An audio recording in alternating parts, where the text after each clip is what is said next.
Hi, this is Pim from Smart Diabetics Academy. In today's video, I'm going to show you how to create your perfect diabetes diet plan.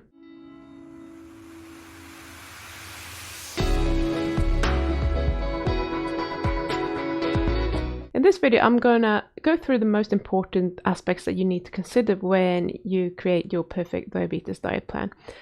Although this concept is somewhat controversial because there are other factors playing in as well, your diet is the main reason for why you have type 2 diabetes. And I'm not saying that it's your fault. Please don't take it that way, because you may have been trying to eat healthy your whole life perhaps, but what I'm saying is that the diet that is described to us as healthy is not an appropriate diet for most humans. And our bodies are actually, our bodies, our genes, our whole biology is made for something completely different than what we are feeding ourselves today. So when someone says that it's a genetic component to type 2 diabetes, they are absolutely correct. But everyone has that genetic component to some degree, right? So very few people seem to be immune to type 2 diabetes, and those who are, if we want to use that word, they are not immune to all the diseases that comes together with diabetes. So your genetics only decide what your symptoms will be. Some people get high blood sugar, some get heart disease, some get cancer, other people get all of it. Okay? Because none of us human beings are designed to eat the things that we are eating today. So the most important thing that you need to take care of is your diet. Because eating the right foods will reverse your diabetes. It is as simple as that.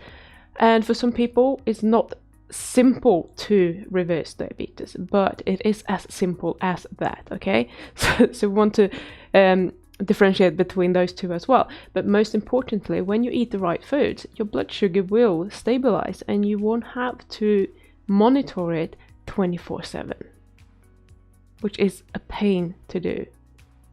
Because you want to do it because you want to maintain good blood sugar and have good blood sugar control.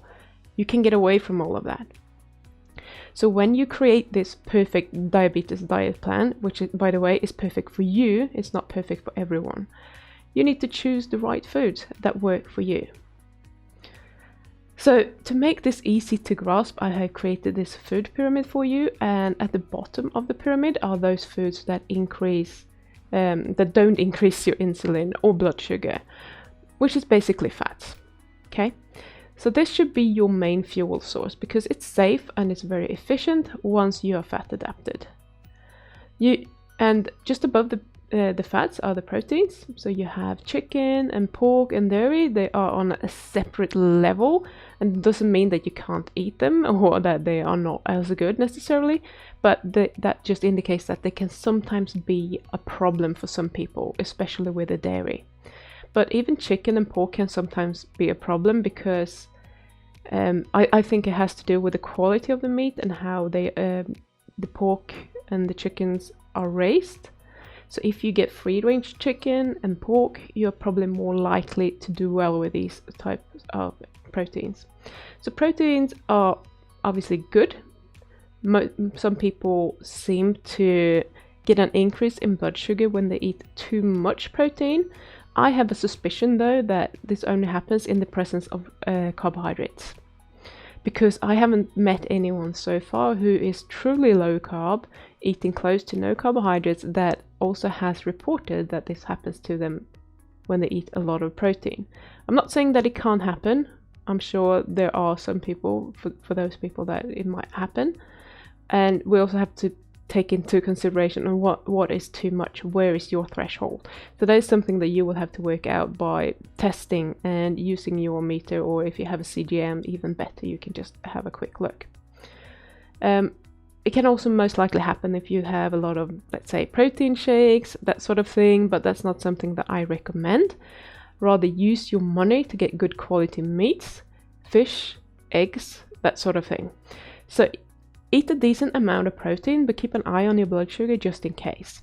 And if you are starting a low carb diet, you've just been coming off of a high carb diet, your blood sugar might be unpredictable no matter what you eat for a few days, maybe a week, maybe a little bit more.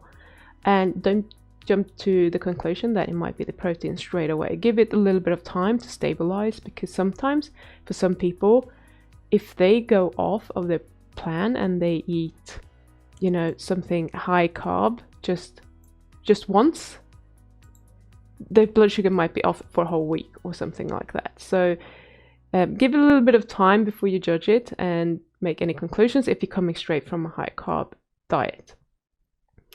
And lastly, we have some leafy green vegetables at the top, and as long as these contain less than a total of 10 grams of carbs per meal, you can have them. However, they are optional. If you want to have them, go ahead. If not, there is no need for them in your diet. And then you will notice at the very top there are a few nuts and berries, and I have put these there because you can consume them occasionally as a treat, because people generally don't like it when you cut everything out. So I decided to add these to the food pyramid because you need to be a bit careful with them, but especially in the beginning because of your unpredictable blood sugar. But you can have them, but you need to actually pay attention when you're eating them. And it's the same rule for as for your main meals. Stick to 10 grams of carbs or less per serving.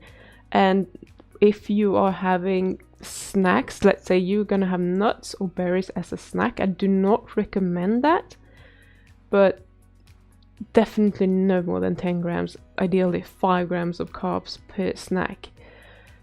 I would rather that you go for a very low carbohydrate dinner, for example, just let's say a steak with garlic butter or something like that, no carbs whatsoever, and then you have your nuts or your berries at the end of it, because that way you have the fat in the system already, which will blunt the response, and it just makes everything much smoother. Your blood sugar is going to remain much more stable throughout. So as a general rule of thumb, try to have your carbohydrates, if you have any, at the end of the meal rather than starting your meal with them. So in the beginning, when you do this, I need you to track everything that you do. Like, write everything down that you eat, write down your blood sugar response, and see how your body reacts to these things. If you have discrepancies, you're eating the same thing today as you eat tomorrow, and your blood sugar is behaving totally different, and you've been doing this for a few weeks, and you can't figure it out, it might be stress, it might be an infection in your body, it might be that you haven't slept well. Those factors can also factor in. So if you want to keep really good notes, take notes of how rested you feel in the morning, how many hours of sleep you've had. If you have something like this, like an Oura ring, for example, that tracks your sleep, how much deep sleep did you get, etc. Was it stressful at work? Did you run around all morning with errands that might have increased your stress levels? All those sorts of things can help you figure out what's affecting your blood sugar, how you react to it, and what you can do about it. So the better notes you take, the better you are going to be at hacking this. But eventually what will happen as your insulin resistance is lessening and you become more insulin sensitive, you're going to be more bulletproof against these things as well.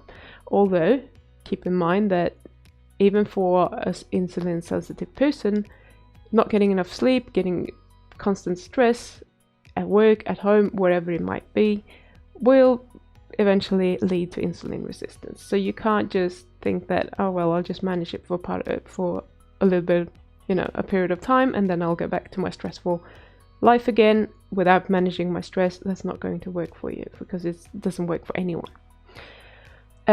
So that's the basics when it comes to food. That's what you need to do. It doesn't have to be more complicated than that, but if you want to learn more about how you can create your perfect diabetes meal plan and what other factors that you need to consider other than food, I have actually created a whole masterclass on this topic. And in this training, I will go through my 4-step strategy for how to achieve normal blood sugar. And you will be able to take what you learn in that training and implement it straight away. So I'm giving you a real strategy, is what I'm saying. So the training is completely free, you don't have to pay for it, but what you do have to do is that you have to go to the link that I have pinned in the comments and sign up. And that will give you access to the training whenever it's suitable for you. And sometimes I run it as a live training, and if that's something that you would prefer because you want to ask questions during the training, you will find my email address down in the description, and you can just send me an email and say, hey, I want to attend this training, I want to do it live, when can I do so? And I will let you know.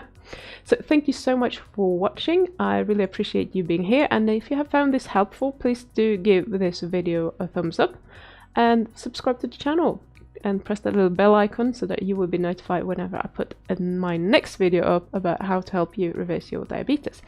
So I will see you again in the next video. Bye!